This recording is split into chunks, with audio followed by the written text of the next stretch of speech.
ফ্রিজের মেকানিক্যাল অংশের না, মেকানিক্যাল অংশের কম্প্রেসর হলো প্রধান অংশ। কম্প্রেসর হলো সাকশন লাইন এবং ডিসচার্জ দুটো লাইন আছে। সাকশন লাইনটা একটু মোটা, ডিসচার্জ লাইনটা একটু চিকন।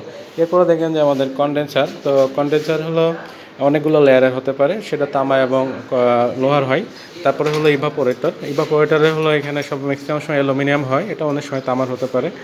আর একটি প্রধান অংশ আছে হলো ক্যাপিলারি টিউব। এই যে এটা 31 থেকে 34 থাও টিউব ব্যবহার করা হয়, এটা 8 থেকে 12 ফিট হতে পারে। আর এটা হলো ফিল্টার, স্ট্যান্ডার বা ডায়ার। আর তাছাড়া এটা হলো অ্যাকুমুলেটর। সাধারণত এখানে 1/4 সাইজ টিউব ব্যবহার করা হয়।